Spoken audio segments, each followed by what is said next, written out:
শেখ হাসিনা আমাদেরকে যথার্থ টার্গেটটা করেছিল, সেই টার্গেটের মূল লক্ষ্য ছিলাম আমরা।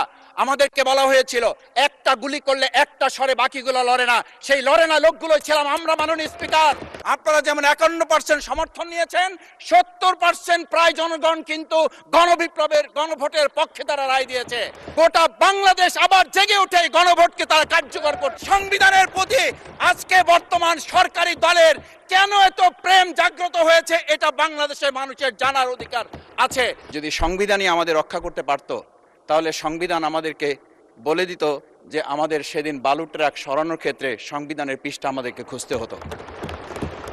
সংবিধান যদি আমাদেরকে রক্ষা করতে পারত, তাহলে 72-এর সংবিধানের আলোকে আজকে আমাদের এখানে থাকার কথা না।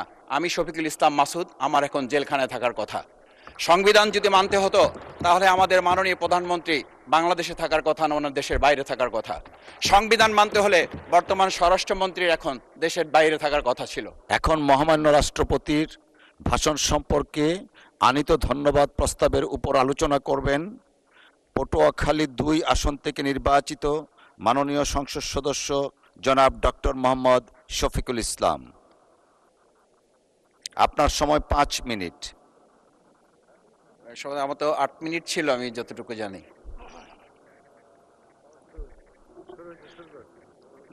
আসসালামু আলাইকুম। মাননীয় স্পিকার, আপনাকে ধন্যবাদ। আজকে আমি মহান আল্লাহর দরবারে শুকরিয়া আদায় করি এবং আমার প্রিয় পটুয়াখালী 112 বাউফল 2 আসনের যারা নির্যাতন, নির্মম এবং হামলা মামলার শিকার হয়েও ভয়কে জয় করে ন্যায় এবং ইনসাফের প্রতীকে ভোট দিয়ে তারা আমাকে বিজয় করে এখানে কথা বলার সুযোগ করে দিয়েছে। মাননীয় স্পিকার, আপনি জানেন আজকে আমরা যখন এখানে দাঁড়িয়ে কথা বলি, তখন আমাদেরকে এটা ভাবতে হচ্ছে যে আমরা কথা বলতে গিয়ে আবার বিগত 17 বছরের কোনো একটা বৈষম্যের মধ্যে পড়ে যাচ্ছি কিনা। কিন্তু আমাদেরকে এটা ভাবতে হচ্ছে, আমরা যখন এখানে দাঁড়িয়ে কথা বলছি, আমাদের কথা বলার সময় শহীদ শরীফ ওসমান হাদি ইনসাফের পক্ষে কথা বলার সময় বলেছিল, আমার প্রতি যে জুলুম করবে আমি তার সাথেও ইনসাফ করতে চাই। আমরা লক্ষ্য করেছি এই সরকার প্রতিষ্ঠিত হওয়ার পর শরীফ ওসমান হাদির ব্যাপারে তার বিচারে কতটুকু কার্যকারিতা নিয়ে এসেছে তা আমরা এখন পর্যন্ত জানতে পারিনি। আমার মনে হয় আমরা সংবিধান নিয়ে ঘাটাঘাটি করতে করতে যদি সংবিধানই আমাদের রক্ষা করতে পারত, তাহলে সংবিধান আমাদেরকে বলে দিত যে আমাদের সেদিন বালু ট্রাক সরানোর ক্ষেত্রে সংবিধানের পৃষ্ঠা আমাদেরকে খুঁজতে হতো। সংবিধান যদি আমাদেরকে রক্ষা করতে পারত, তাহলে 72-এর সংবিধানের আলোকে আজকে আমাদের এখানে থাকার কথা না। আমি শফিকুল ইসলাম মাসুদ, আমার এখন জেলখানায় থাকার কথা। সংবিধান যদি মানতে হতো, তাহলে আমাদের মাননীয় প্রধানমন্ত্রী বাংলাদেশে থাকার কথা না, ওনার দেশের বাইরে থাকার কথা।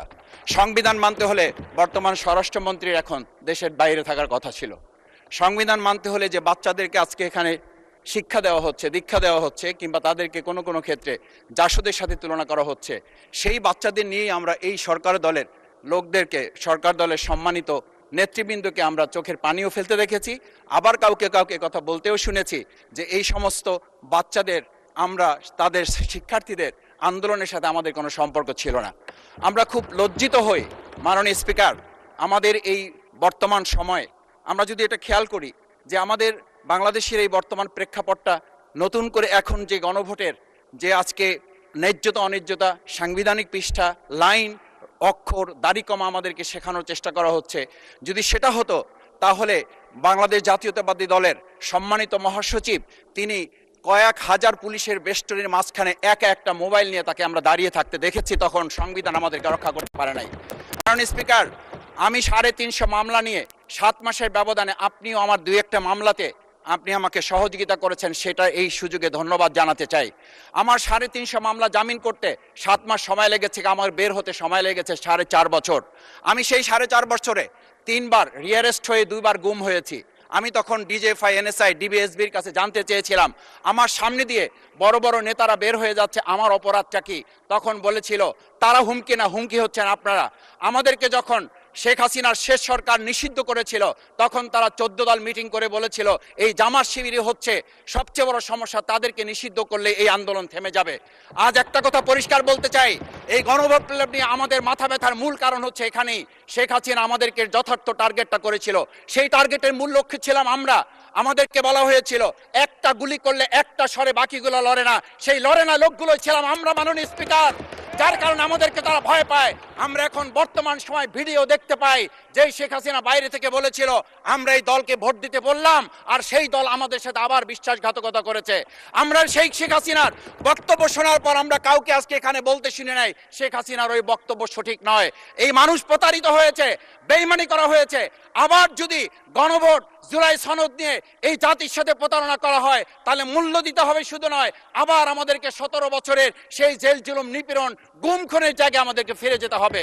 আমি মনে করি পরিষ্কার বক্তব্য, গণভোটের প্রতি সমর্থন না জানিয়ে জুলাই সনদকে যদি আজকে ইগনোর করা হয় তাহলে আমাদেরকে কিন্তু আবার সেই গুম খুনের আয়নাঘরের দিকে আমাদেরকে ধাবিত করা হবে।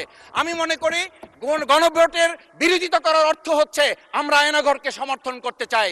গণভোটের বিরোধিতা করা মানে হচ্ছে 70% মানুষকে আমরা অন্যায্যভাবে তাদেরকে আবার ধিক্কার জানাতে চাই।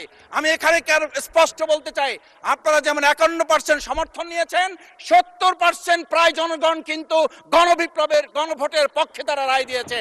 আপনাদের চেয়ে সেই 51%-এর তুলনায় সেই 70% প্রায় গণভোটকে যদি আপনারা ইগনোর করেন তাহলে আমি বলবো আমার বাউফল, আমার পটুয়াখালী শুধু নয় গোটা বাংলাদেশ আবার জেগে উঠে এই গণভোটকে তারা কার্যকর করতে।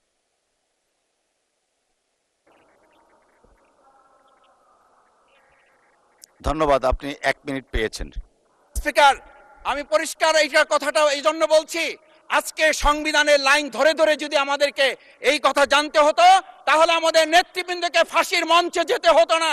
আমার মতো ছোট মানুষের কাছে সে সময় ডিজিএফআর কাছে প্রস্তাব এসেছিল, আপনারা কি চান, মন্ত্রিত্ব চান, দেশ পরিচালনা চান, সবকিছু দেওয়া হবে, শুধু শেখ হাসিনার নীতিতে আপনারা আসেন। সেই নীতি তো ছিল 72-এর সংবিধান, সেই নীতি নিয়ে আজকে কেন এখানে এত কথা বলা হচ্ছে? আমরা পরিষ্কার জানি, আমরা যদি সেই 72-এর সংবিধানকে ভালোবাসি তাহলে এখানকার নেতৃবৃন্দ এবং মরহুমা বেগম খালেদা জিয়া নিজে বলেছিল আমরা সুযোগ পেলে এই সংবিধানকে আমরা ছুঁড়ে ফেলে দেব। সেই সংবিধানের প্রতি আজকে বর্তমান সরকারি দলের কেন এত প্রেম জাগ্রত হয়েছে এটা বাংলাদেশের মানুষের জানার অধিকার আছে। আমি আমার প্রিয় বাউফলের মানুষের প্রতি ভালোবাসা শ্রদ্ধা জানাই, যেই বাউফলবাসী আমার দাবি আদায়ের জন্য, আমার এলাকার মানুষের অধিকার আদায়ের জন্য এখানে দিয়েছে, আমি সেই অধিকার